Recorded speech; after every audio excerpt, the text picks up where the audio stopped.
இன்று இங்கே வந்திருக்கும் பத்திரிகை நண்பர்களுக்கும் ஊடக நண்பர்களுக்கும் அனைத்து மீடியாக்களும் என்னுடைய நன்றி கலந்த வணக்கம். இந்த அந்தகன் படம் 2019 மிகுந்த பெரிய போட்டிக்கு இடையில் இந்த படத்தை நான் வாங்கினேன். இங்கே இண்டஸ்ட்ரியில் இருக்கிற எல்லா டைரக்டர்ஸ், அதாவது முக்கியமான டைரக்டர்ஸ், ஆர்டிஸ்ட், ப்ரொடியூசர்ஸ் எல்லாமே இந்த படத்தை வாங்கணும்னு ரொம்ப முயற்சி பண்ணாங்க. எனக்கு இந்த படம் ஏன் பண்ணணும்னு தோணுச்சுன்னா, அது ஒரு பேஸ்டான பியானோ ஆர்டிஸ்ட். பிரசாந்த் சின்ன வயசுலேருந்தே பியானோ ப்ராக்டிஸ் பண்ணவர். அது இல்லாமல் ட்ரினிட்டி காலேஜ் ஆஃப் மியூசிக் லண்டனில் 4th கிரேட் பாஸ் பண்ணவர். அதனால் அவருக்கு ஆப்டாக இருக்கும்னு நினச்சி இந்த படத்தை வாங்கினேன். நிறைய போட்டிகள்.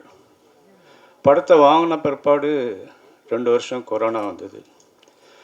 கொரோனாவில் சில இடர்பாடுகள் வந்தது. அதே மீறி நான் டைரக்ட் பண்ண ஆரம்பித்தேன். அதுக்கு ஒவ்வொரு கேரக்டருக்குமே ஆப்டான ஆர்டிஸ்ட் செலக்ட் பண்ணுன்றதில் தீவிரமாக இருந்தோம். குறிப்பாக இதில் ஒரு டாக்டர் கேரக்டர், அது வேறு யாரும் என்னால் திங்க் பண்ண முடியல. டைரக்டர் ஆக்டர் KS ரவிக்குமார் அவர்களை தேர்வு செய்தோம். அவரும் பார்த்த உடனே ஒத்துக்கிட்டார், பண்ணார். இந்த படத்தில் அவருடைய பங்கு, மிகப்பெரிய பங்கு. படத்தை வேறு லெவலுக்கு கொண்டு போகிற லெவலுக்கு அவருடைய பர்ஃபார்மன்ஸ். அதே மாதிரி இதில் பிரியானந்த் ரொம்ப ஒரு பியூட்டிஃபுல் கேர்ள். இந்த படத்தில் ரொம்ப அழகாக காமிச்சிருக்கோம். நீங்கள் பார்த்துருப்பீங்க, லண்டனில் அது நடந்து போகிற ஸ்டைலு, அது லுக்கு எல்லாமே ரொம்ப அழகாக இருக்கும். அப்புறம் சிம்ரன் ஒரு கேரக்டர், அது கொஞ்சம் நெகட்டிவ் கேரக்டர், ஆனாலும் அதை பயங்கரமாக பர்ஃபார்ம் பண்ணியிருக்கு. அதுக்கு இந்த படத்தில் பல அவார்ட்ஸ் வர்றதுக்கு வாய்ப்பு இருக்குது. அடுத்தது வனிதா விஜயகுமார்.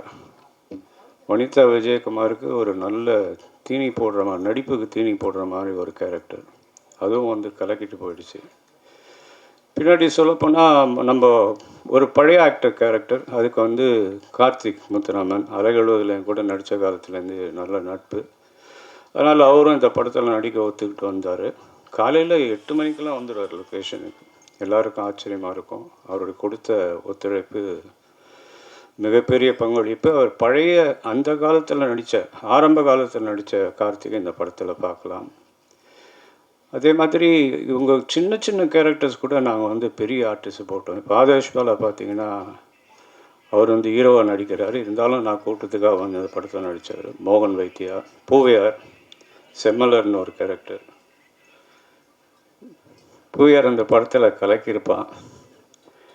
அப்புறம் சமுத்திரகனி, அவர் ரொம்ப பிஸியஸ்ட் ஆர்டிஸ்ட்டு, இருந்தாலும் நான் கேட்டதுக்காக இந்த படத்தில் பண்ணார். எங்களுக்கு நிறைய டேட்ஸ் ஒதுக்கி கொடுத்து பண்ணார். யோகி பாபு, அவர் இப்போது டே கணக்கில் விட்டு அவர் கணக்கில் ஒர்க் பண்ணுற ஒரு ஆர்டிஸ்ட். அவருடைய ஒத்துழைப்பும் மிகப்பெரிய ஒத்துழைப்பு. இந்த படத்தில் பிரமாதமாக பண்ணியிருக்காரு. அவருடைய சிஸ்டராக ஊர்வசி என் கூட 2 படம் ஹீரோயினாக பண்ணுச்சு. பிரசாந்த் கூட மன்னமான் நான் தயாரித்த படத்தில் நடித்தது. இந்த படத்தில் அதனுடைய அந்த ஒரிஜினல் இந்தியில் இருந்த கேரக்டருக்கு பதிலாக இந்த கேரக்டர் பண்ணியிருக்கு. ஆனால் இதனுடைய ஆக்டிங் ஒரு ஃபென்டாஸ்டிக் பர்ஃபார்மன்ஸ். அவங்க காம்பினேஷன் ஹீரோ கூட, ரவிக்குமார் சார் கூட, யோகி பாபு கூட, சமுத்திரகனி கூடலாம் எக்ஸ்ட்ராடினரி பர்ஃபார்மன்ஸ். இதில் ரவி யாதவ் கேமரா, அவர் ஏற்கனவே பிரசாந்த் கூட 2 படம் ஒர்க் பண்ணியிருக்கார். செம்பருத்தி, அப்புறம் காதல் கவிதை. லண்டனில் செட்டில் ஆகிட்டார். இருந்தாலும் நாங்கள் இந்த படத்தில் ஒரு ஸ்பெஷல் கேமரா வேணுங்கிறதுனால அவரை வச்சு இந்த படத்தில் பண்ணுறதுக்காக பாம்பேலேருந்து வர வச்சோம். அவரும் எங்களுக்காக கூட இருந்து இந்த படத்தை ஒர்க் பண்ணார். அப்புறம் செந்தில் ராகவன் ஆர்ட் டைரக்டர். அதே மாதிரி லக்ஷ்மி நாராயணன் சவுண்டு. இப்படி பல கை தேர்ந்த, அதாவது ஒரு எக்ஸ்பர்ட்ஸை வச்சு இந்த படத்தை பண்ணியிருக்கேன். அது ரொம்ப நல்லா வந்திருக்கு. சந்தோஷ் நாராயணன் மியூசிக் இதுக்கு. இதில்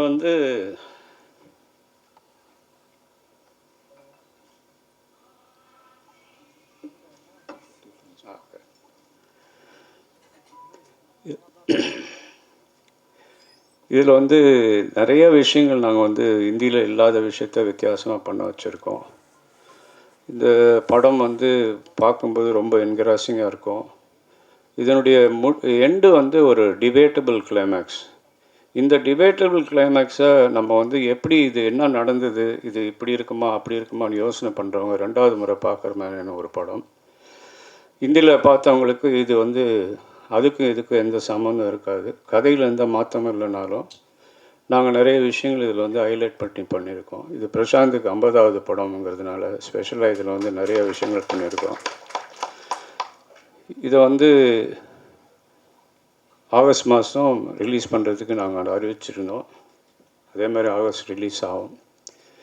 நீங்கள் அனைவரும் வந்து எங்களோடு இருந்து இந்த நேரத்தை செலவழித்ததுக்காக நன்றி தெரிவிச்சுக்கிறேன். இங்கே என்னை அழைப்பு ஏற்று வந்திருக்கும் என்னுடைய சக நடிகர்கள், டெக்னீஷியன்ஸ் எல்லாருக்குமே நன்றி தெரிவிச்சுக்கிறேன். Thank you very much.